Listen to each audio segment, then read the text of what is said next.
James, que completa 18 anos em dezembro de 2025. Só recentemente começou a desfrutar da atenção que seu papel na família real lhe traz. O recém-formado é filho do príncipe Edward, Duque de Edimburgo, irmão mais novo do rei Charles, e da princesa Sofia, duquesa de Edimburgo. O momento chegou e quando for finalmente confirmado, quando as cartas patentes forem assinadas e a decisão for formalizada, toda a estrutura da monarquia britânica mudará de maneiras que nenhuma manchete de tabloide, nenhum documentário da Netflix e nenhuma coletiva de imprensa transatlântica poderia ter previsto.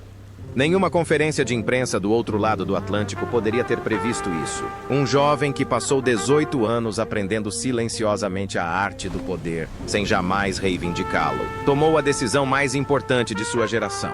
James Alexander, Philip Theo Mountbatten Windsor, Conde de Wessex, assumiu o título de Duque. Ao fazer isso, ele usurpou não apenas seu nome, mas também seu destino. Tornou-se o legítimo herdeiro do legado do príncipe Philip, Duque de Edimburgo, e a força motriz silenciosa por trás de uma monarquia que não mais se encontrava em crise, mas sim em pleno crescimento, deliberado e imparável. Mas eis uma questão que você deve considerar antes de prosseguirmos. Por que este momento é tão importante? Sempre houve príncipes. Durante séculos, o sistema produziu herdeiros do trono, sucessores ao trono e membros titulares da família real. Então, o que há de tão especial neste jovem, neste momento específico de 2026, que está deixando toda a comunidade global de observadores da realeza em suspense? Fiquem ligados. Porque, ao chegarmos ao fim desta história, vocês compreenderão que aceitar este título não é apenas uma formalidade legal, é a conclusão de um ciclo que começou no momento em que o príncipe Felipe levou o jovem James para pescar pela primeira vez às margens do rio Dee, em Balmoral. É o cumprimento de uma promessa feita em silêncio, mantida em serviço e selada com o mais profundo ato de dever real que esta geração já testemunhou. O peso desse nome. Comecemos pelo próprio nome, pois cada palavra carrega um significado. James Alexander Philip Theo. Philip não é uma coincidência. Ele foi colocado ali com a plena e consciente intenção de sua família, que compreendeu desde o momento do nascimento que algo diferente residia naquela criança. O príncipe Philip, Duque de Edimburgo, foi uma força determinante da monarquia britânica moderna por mais de 7 décadas. Ele era o homem por trás do trono no sentido mais literal, o arquiteto de sua cultura interna, o executor de sua disciplina e o guardião de seus padrões mais rigorosos. Ele nem sempre foi adorado pela imprensa, nem sempre foi compreendido pelo público. Mas, sem dúvida, ele forneceu a espinha dorsal estrutural de uma instituição que sobreviveu a impérios. Quando Jacó carrega esse nome, Filipe, não é apenas uma formalidade, é uma aliança. E quando você olha para esse jovem, agora com 18 anos e prestes a receber o título oficial de príncipe, você vê que essa aliança é plenamente honrada. Pense nisso por um momento. De todos os netos da rainha Elizabeth II, de todas as crianças que cresceram rodeadas por esse casal extraordinário, porque foi James, o mais novo, o mais quieto, aquele deliberadamente mantido longe dos olhos do público, quem absorveu as lições mais profundas da filosofia do príncipe Philip. Porque foi James quem passou aquelas longas e frias tardes em Balmoral, aprendendo a arte da pesca com mosca, aquela disciplina peculiarmente aristocrática de paciência, silêncio e absoluta consciência ambiental. Os outros netos tinham seus próprios relacionamentos com o avô, suas próprias memórias e sua própria herança. Mas o vínculo entre Philip e James era diferente. Era quase como se o velho príncipe reconhecesse no caçula de sua linhagem um temperamento que espelhava o seu próprio. Uma decisão que definiu uma geração. Vamos agora discutir a decisão em si, porque aceitar o estilo de Sua Alteza Real, criado por James Alexander, não é tão simples quanto possa parecer. De acordo com a atual lei de patentes que rege os títulos reais na Grã-Bretanha, a escolha foi inteiramente dele. Ele não era obrigado a se tornar príncipe simplesmente por completar 18 anos. O direito existia, mas exercê-lo era um ato pessoal, consciente e inteiramente voluntário. E é isso que torna este momento tão eletrizante. Pergunte-se, quando foi a última vez que você viu um jovem de privilégios extraordinários optar por não aceitar o que lhe era oferecido gratuitamente? Quando foi a última vez que o herdeiro de um dos nomes mais poderosos da história disse: aceitarei este título quando a instituição precisar de mim, não quando meu próprio desejo por status assim o exigir? Foi exatamente isso que James fez. Durante anos após atingir a idade para obter a cidadania, os rumores no Triângulo Dourado, aquele núcleo administrativo que liga o Palácio de Buckingham, a Clarence House e o Palácio de Kensington, eram constantes. James esperou. Ele observou. Ele aprendeu. E não se precipitou para o poder simplesmente porque o poder estava ali para ser conquistado. Essa é a diferença fundamental entre James Alexander e praticamente todas as outras histórias da realeza que dominaram as manchetes na última década. A narrativa que consumiu o mundo por anos foi construída sobre o impulso oposto. O impulso de exigir, reivindicar, anunciar e exigir reconhecimento. O que estamos testemunhando agora, na primavera de 2026, é a antítese de tudo isso. É silencioso, é intencional, é surpreendentemente maduro. E ele redefine o que significa ser um príncipe no século XXI. O nascimento de um príncipe. O plano mestre de Sophie. Nenhuma conversa sobre James pode estar completa sem mencionar a mulher que, na opinião unânime de todos, os comentaristas reais sérios na Grã-Bretanha hoje, é a verdadeira arquiteta de seu caráter extraordinário, Sophie, duquesa de Edimburgo. Uma mulher outrora descrita nos círculos palacianos como a nora favorita da falecida rainha. Uma mulher que, logo no início do seu casamento com o príncipe Eduardo, tomou uma decisão tão radical, tão contrária às normas aceites da instituição real, que causou espanto desde o Palácio de Buckingham até a Catedral de St. James. Sophie e Eduardo decidiram que os seus filhos não ostentariam o título de Sua Alteza Real.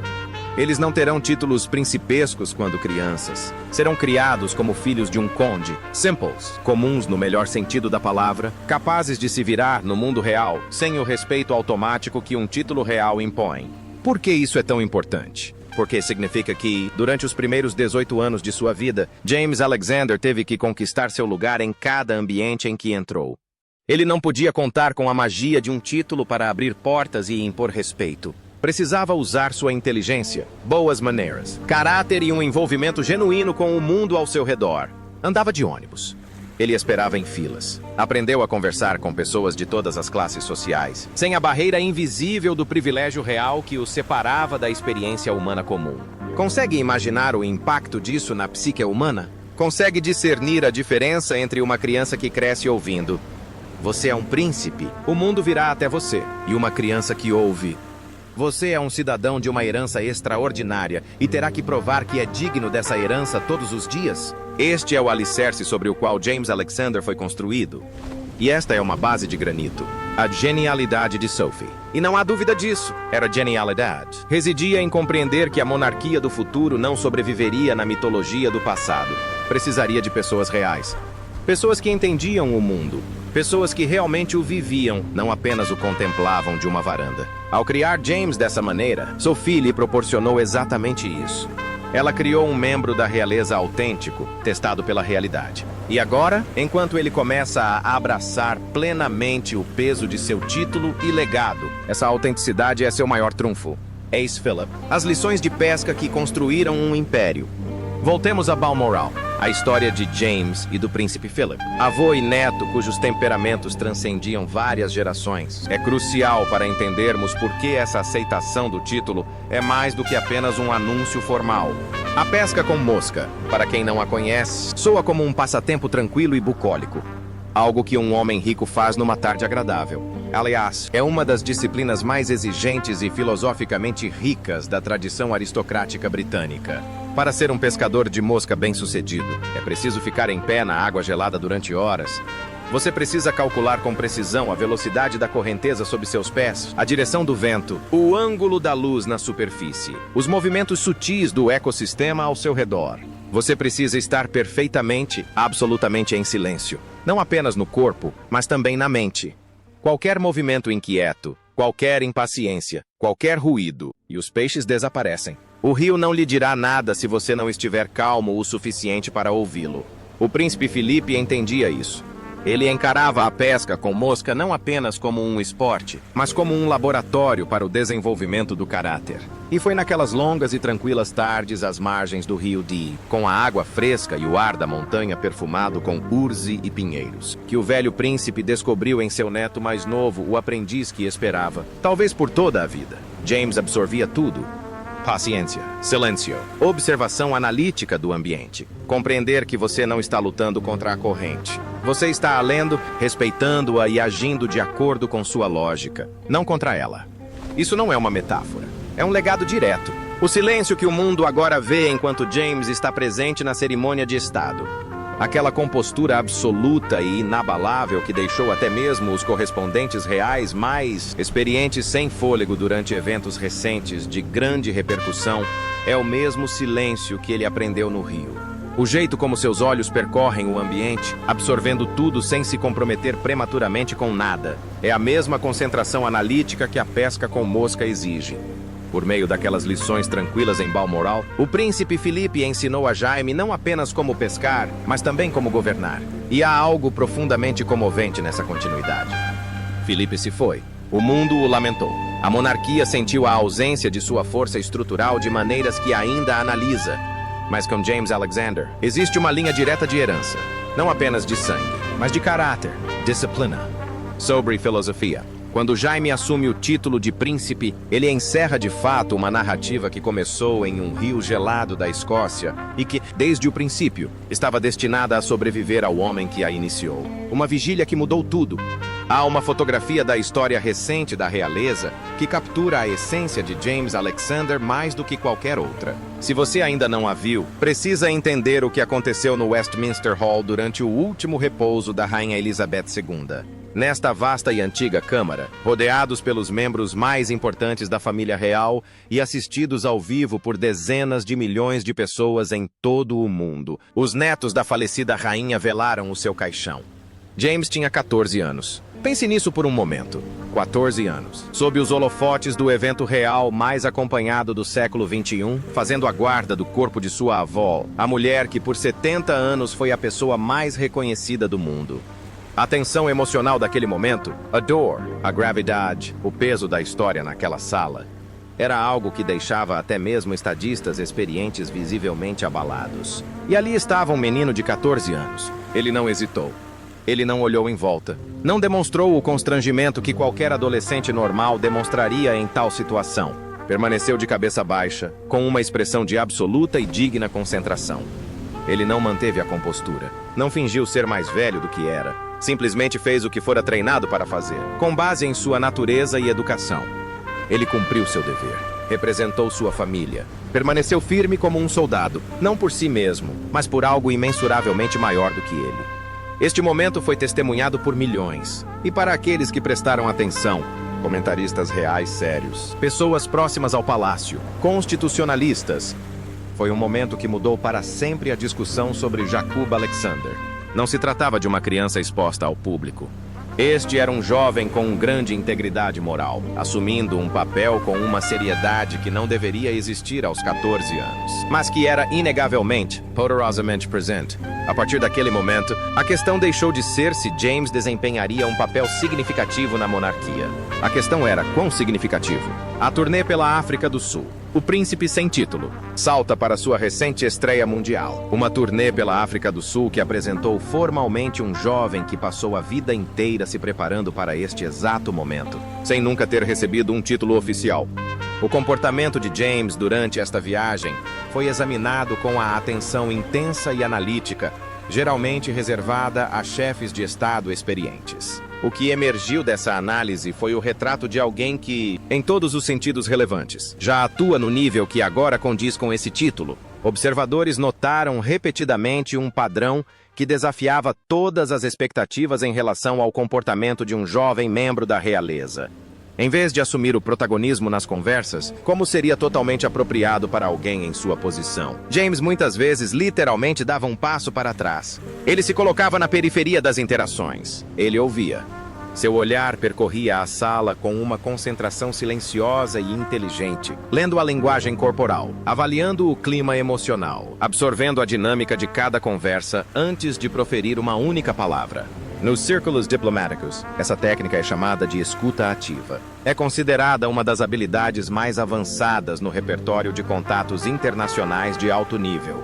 A maioria dos profissionais leva anos para desenvolvê-la. Muitos nunca a dominam completamente. Alguns dos diplomatas mais experientes do mundo, indivíduos que passaram 30 anos conversando com chefes de Estado e ministros de relações exteriores, admitem que a verdadeira escuta ativa continua sendo algo difícil de alcançar, porque a pressão dos pares constantemente distrai a pessoa de si mesma, de como ela se apresenta, do que ela diz e da impressão que ela causa.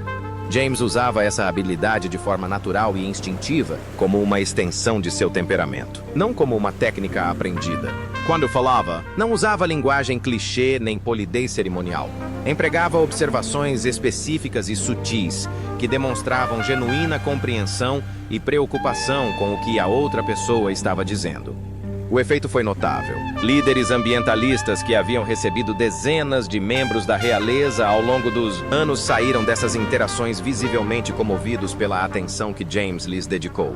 Líderes comunitários locais, acostumados à polidez um tanto indiferente da diplomacia oficial, se viram em meio ao que pareceu uma conversa genuína com alguém que realmente queria entender o seu mundo. Os jornalistas experientes que cobriram a viagem agiram quase contra seus instintos profissionais, escrevendo não sobre o que James disse ou fez, mas sobre a qualidade de sua presença. Algo quase impossível de mensurar e quase impossível de fingir. É o dom da educação de Sophie e das lições de pesca de Philip, combinados e incorporados em um jovem que entende que a coisa mais poderosa que um representante da coroa pode oferecer não é seu título, mas seu compromisso genuíno e incondicional com a humanidade. Há outra dimensão da viagem à África do Sul que merece atenção especial, pois demonstra diretamente por que o palácio agiu com tanta prudência estratégica ao posicionar James. Durante a viagem, James não foi tratado como príncipe. Ele viajou como filho do duque e da duquesa de Edimburgo, como o Conde de Wessex, um título de nobreza significativo, mas que não conferia o respeito automático devido à sua alteza real. No entanto, em todos os lugares, em todas as conversas, as pessoas que ele encontrou o trataram com um respeito e uma genuína cordialidade que nenhum título jamais poderia proporcionar. Ele conquistou isso na vida real. Ele impôs isso com seu caráter.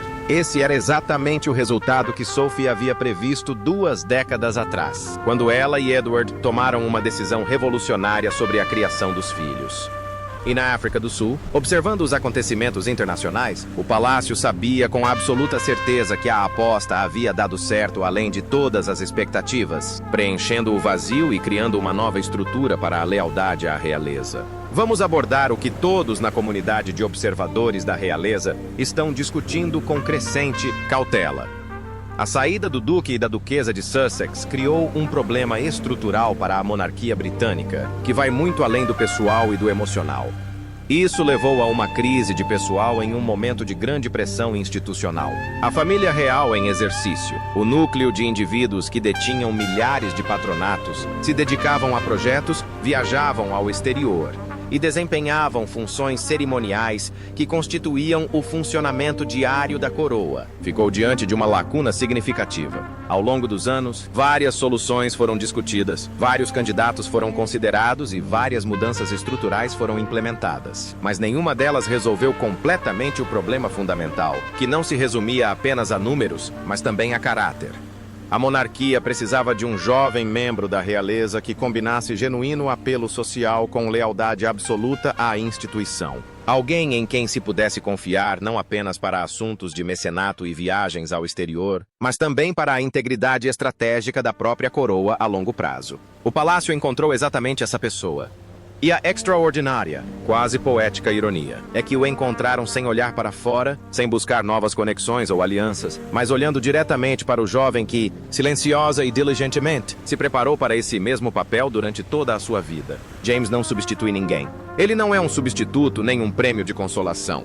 Na opinião dos mais próximos do rei Carlos III e do príncipe de Gales, ele é a melhor opção, não pelas deficiências dos outros, mas pelo que possui de único. O que ele possui? Sejamos específicos. Ele possui o estoicismo e a lealdade institucional do príncipe Felipe.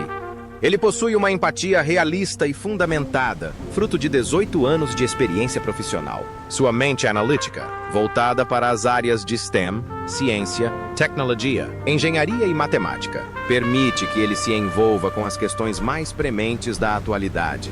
Ciência climática, tecnologias de defesa, engenharia ecológica e eficácia institucional, tudo com genuína profundidade, e não apenas com cortesia. Ele mantém uma relação com o Príncipe de Gales que, segundo fontes internas, é a aliança mais importante da atual família real. Uma parceria baseada em genuíno respeito mútuo e objetivos compartilhados, refletindo um vínculo que William sempre buscou e não encontrou em nenhum outro lugar. E, o mais importante, ele possui a discrição essencial para a monarquia moderna. Ele não compartilhou sua história com nenhuma plataforma de streaming. Ele não se sentava diante das câmeras para processar suas emoções para consumo global.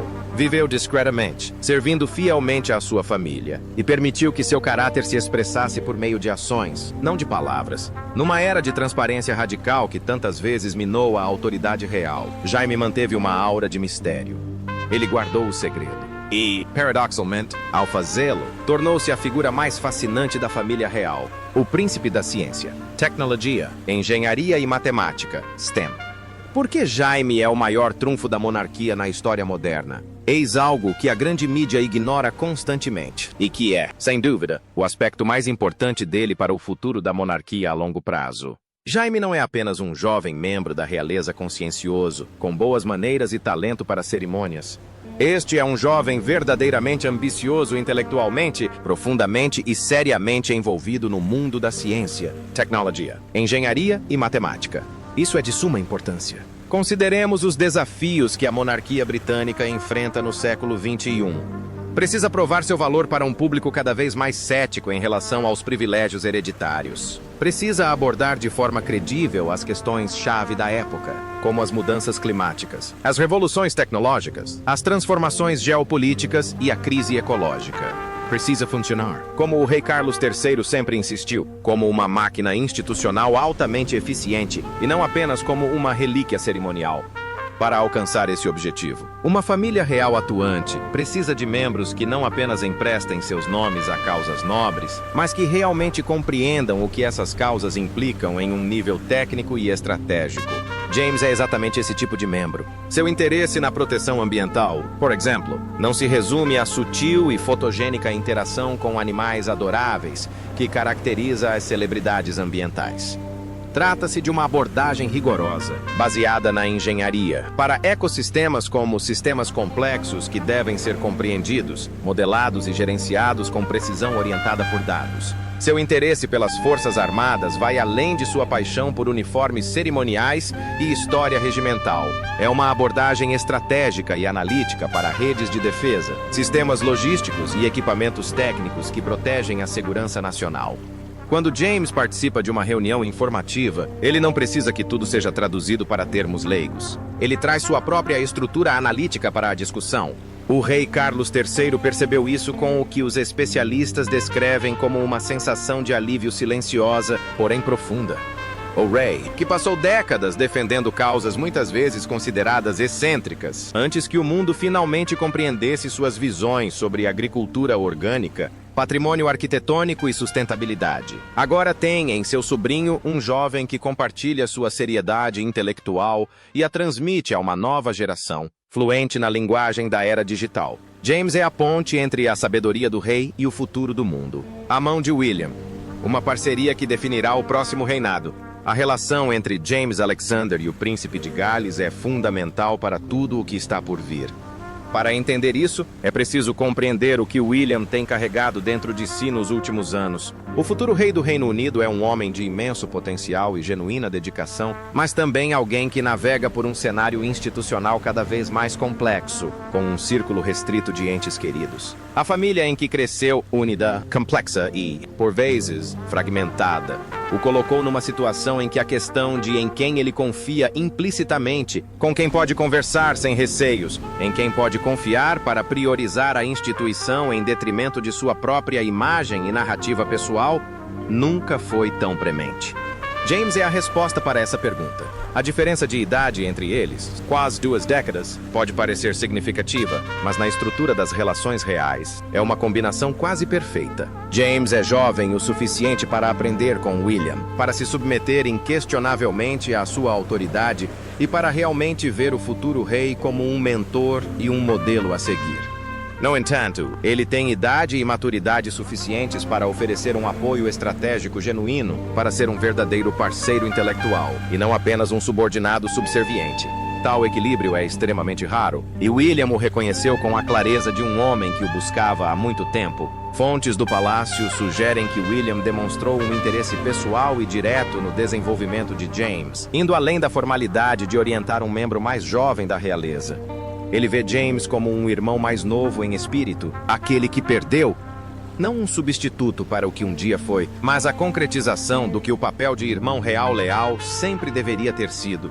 Enquanto as encarnações anteriores desse papel eram movidas por ambição pessoal ou instabilidade emocional, James traz algo que William secretamente almejava. Uma lealdade absoluta, consciente e livremente escolhida, enraizada não no dever, mas em uma fé genuína na instituição, e um amor genuíno pelo homem que a liderará.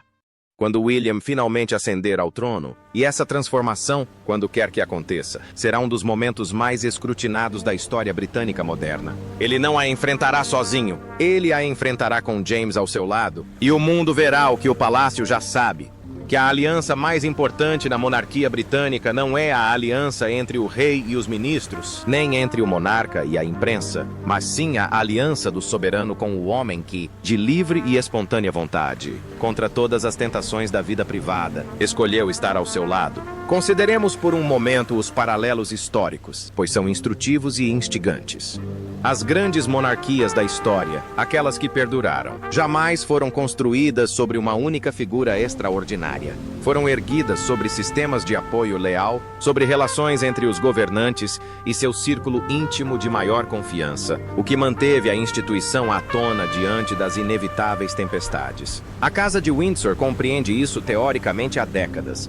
No caso de Jacob, um jovem de linhagem real, com educação real, mais importante, com uma convicção pessoal genuína no valor da coroa que representa, isso agora se vê na prática. Tal ligação não existia no segundo escalão da família real há muito tempo, e o palácio sabe disso, razão pela qual a ascensão de Jacob Alexander foi realizada com tanto cuidado deliberado e sem pressa. A instalação da coluna de sustentação não tem sido feita com pressa. Certifique-se de que esteja perfeitamente alinhado antes de colocar todo o peso da estrutura sobre ele. James está pronto. O peso virá. E pelo que o mundo viu, ele está mais do que pronto para ostentá-lo. O título foi aceito. E agora? O que isso significa na prática? Agora que James Alexander assumiu formalmente o título de Sua Alteza Real e o título de Príncipe, o que está mudando? O que está começando? E o que isso nos diz sobre o próximo capítulo da Casa de Windsor? Primeiro, e mais diretamente, completa a arquitetura constitucional que o rei Charles III vem construindo desde sua ascensão ao trono. Uma monarquia simplificada, centrada em um núcleo de membros da realeza que desempenham as funções públicas da instituição, sempre foi a visão do rei. A ascensão formal de Jaime a esse círculo íntimo proporciona o reforço estrutural de que a família real precisava. Ele não é uma figura periférica adicionada à lista de convidados.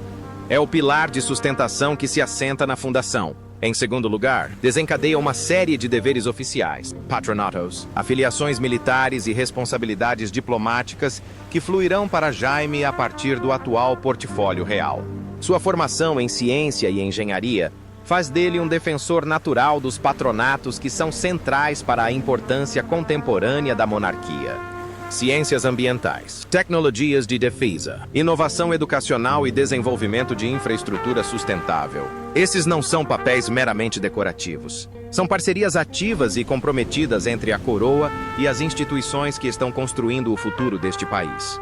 Em terceiro lugar, e talvez o mais profundo, transmite uma mensagem ao público britânico e à Commonwealth que vai muito além do indivíduo. Afirma que a monarquia é capaz de renovação. Uma renovação não impulsionada por crises ou pressões externas, mas sim por um pensamento estratégico consciente, pautado em princípios e de longo prazo. Afirma que existem jovens na família real que compreendem o significado de servir. não como uma estratégia de relações públicas ou uma marca pessoal, mas como um compromisso genuíno e total de vida com algo maior do que nós mesmos. O veredito da história, a importância de Jaime para o futuro e a ascensão de Jaime Alexandre ao título de príncipe não representam o fim da história, representam o início da história. E a história, ao revisitar este momento décadas depois, reconhecerá este ponto como uma das viradas mais significativas na evolução da monarquia britânica no século XXI. Este é o legado do príncipe Filipe, renovado. Este é o estoicismo, esta mente técnica, esta lealdade inabalável à instituição, esta recusa absoluta em ser definido pela fama ou por uma narrativa pessoal, tudo vivo em um jovem que o herdou não apenas por laços sanguíneos, mas também por meio de longas, frias e silenciosas tardes à beira do rio. Pela coragem revolucionária de sua mãe em criar o filho como um cidadão aos olhos do príncipe e por sua própria escolha consciente, deliberada e diária de se preparar para um dever que ninguém lhe impôs. Esta é a resposta a todas as perguntas que a monarquia enfrentou, sobre seu significado, sua durabilidade e sua capacidade de adaptação sem perder sua essência. Não no ruído, não na controvérsia, não no drama fabricado das narrativas transatlânticas e das confissões transmitidas online. Aqui, em um jovem tranquilo, concentrado e totalmente devotado que acabara de assumir o título que lhe era devido, mesmo antes de o deter. A mensagem cultural que a assunção do título por James transmite a toda uma geração de jovens que cresceram assistindo a monarquia britânica navegar pelo seu período mais turbulento desde a crise da abdicação não deve ser subestimada. Para muitos deles, a narrativa dominante sobre a realeza na última década tem sido a de privilégio versus fuga, de pessoas nascidas em berço de ouro que ou se apegam a ele ou fogem dele. Mas em ambos os casos permanecem totalmente definidas por ele. James oferece algo radicalmente diferente. Ele apresenta a história de alguém que tinha todos os motivos para levar uma vida confortável, privada e desimpedida e que, plenamente consciente do preço a pagar, escolheu sacrificar essa vida em prol de algo maior. Esta não é uma história de privilégio, mas sim de sacrifício. Num mundo exausto pelo primeiro e sedento pelo segundo, é uma história que ressoa numa frequência mais profunda do que qualquer manchete consegue transmitir. O palácio, a seu crédito, compreendeu isso. A ascensão estratégica de James não foi uma jogada de relações públicas, envolta em linguagem de celebridade ou focada em maximizar o engajamento nas redes sociais. Foi-lhe permitido desenvolver-se organicamente a um ritmo ditado pelo próprio desenvolvimento de James, no registro tranquilo e digno que sempre foi a sua natureza. O mundo assistiu, e o que ele viu, o que ele ainda vê, enquanto as implicações de assumir esse título continuam a reverberar pelos corredores do poder. É um jovem que faz com que o conceito de dever pareça não um fardo, mas uma vocação. Este é o legado definitivo do príncipe Filipe. Não são títulos, nem patronatos, nem décadas de serviço cerimonial, por mais extraordinário que tudo isso possa ser. Seu legado definitivo é a transmissão de uma filosofia, uma maneira de estar no mundo que valoriza a disciplina interior em detrimento da aprovação externa, que encontra significado na responsabilidade em vez do reconhecimento, que compreende que uma vida é medida não pela atenção que atrai, mas pela quantidade de bem genuíno que realiza nos espaços silenciosos onde as câmeras jamais chegam. Essa filosofia encontrou agora seu próximo guardião. Seu nome é James Alexander Philip Theo Mountbatten Windsor. James Alexander Philip Theo Mountbatten Windsor, o príncipe que escolheu o dever, o herdeiro do legado de Philip, o guardião silencioso do futuro da coroa, a mão que fará o rei se sentir menos sozinho em seu trono. Agora você entende por que este momento é importante? Entende por que o mundo, acompanhando a família real, não só segue esta história, como também prende a respiração diante de algo que parece incrivelmente próximo da esperança. Porque a verdade é que a monarquia não ganhou apenas um príncipe hoje. O país ganhou uma garantia. A garantia de que, quando o próximo capítulo desta antiga instituição se iniciar, quando a coroa passar, quando o novo rei enfrentar este momento de máxima vulnerabilidade e máxima responsabilidade, estará ao seu lado um homem que preparou a vida inteira para se tornar exatamente o que o trono precisa. Não seu sucessor, não seu rival, mas seu aliado mais fiel, seu apoio mais forte, seu alicerce silencioso, firme e absolutamente devotado. A monarquia britânica sobreviveu a 800 anos de guerras, revoluções, abdicações e convulsões sociais. Ela sobreviveu porque, em cada geração, encontrou a pessoa de que precisava, exatamente quando precisava.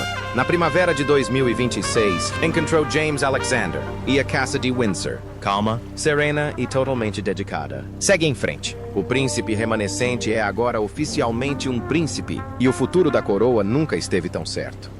Se você chegou até aqui, já sabe que esta história está longe de terminar. Os verdadeiros capítulos estão apenas começando. Clique no botão de inscrição. Porque À medida que James assume seu cargo oficial nos próximos meses, cada desenvolvimento valerá a pena acompanhar. E você não vai querer perder nenhum momento do que acontece a seguir.